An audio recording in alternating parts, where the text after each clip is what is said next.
سوال ہے شرک کے کتنے اقسام ہیں اور ہم شرک سے کیسے بچیں؟ شرک کی دو قسمیں ہیں، شرک اکبر اور شرک اصغر۔ شرک اکبر کیا ہے؟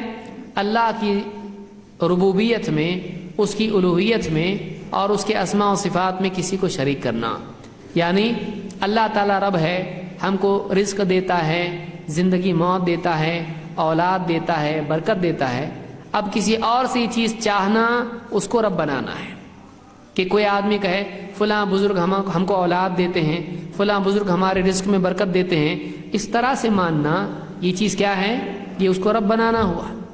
اسی طرح سے اللہ تعالیٰ ہمارا معبود ہے، الہ ہے، اس اللہ کو ہم سجدہ کرتے ہیں، اللہ کے سے ہم دعا کرتے ہیں، ساری عبادتیں ہم اللہ کے لیے کرتے ہیں۔ اب اگر کوئی آدمی کسی اور کو سجدہ کرے، قبر پر جا کر سجدہ کرے اور اللہ کے سوا بزرگوں کو پکارے، دعا کرے، ان سے مانگے، تو اس نے ان کو اللہ کے ساتھ شریک کر دیا۔ اسی طرح سے اللہ تعالیٰ کہیں سے بھی پکارو، اللہ تعالیٰ سنتا ہے، دعاؤں کو قبول کرتا ہے۔ اب اگر ایک آدمی یہ عقیدہ رکھے کہ شیخ عبد القادر جیلانی رحمۃ اللہ علیہ کہیں سے بھی پکارو وہ سنتے ہیں، تو یہ آدمی اللہ کی طرح ان کو مان رہا ہے کہ اللہ کو بھی کہیں سے پکارو اللہ سنتا ہے، تو یہ بھی کیا مان رہا ہے؟ اللہ کے علاوہ شیخ عبد القادر جیلانی رحمۃ اللہ علیہ ان کو بھی کہیں سے پکارو یہ سنتے ہیں۔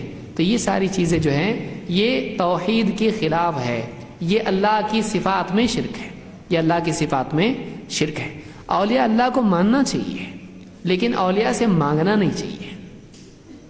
ہم کیا کہتے ہیں؟ اولیاء کو مت مانو، ہم کہتے ہیں اولیاء کو مانو، ان کا احترام کرو، ان کی عزت کرو، ان کے لیے اللہ سے اور دعا کرو کہ اللہ ان کے مقام کو اور بڑھا، ان کی قبروں کو نور سے بھر دے۔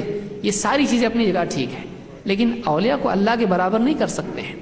ویسے ہی جیسے بھائی کی بڑے بھائی کی عزت کرنا چاہیے، لیکن بڑے بھائی کو کیا آدمی باپ کے برابر مان سکتا ہے؟ نہیں، ہر ایک کا مقام ہوتا ہے۔ جب رشتہ داروں میں ایسا ہوتا ہے، بندوں میں ایسا ہوتا ہے، تو بندوں کو اللہ کے برابر کیسے کر سکتے ہیں؟ بندوں کو اللہ کے برابر نہیں کر سکتے ہیں۔ تو بندے اللہ کے بندے ہیں، ان کی عزت کرنا چاہیے لیکن ان کو اللہ کے برابر نہیں کرنا چاہیے۔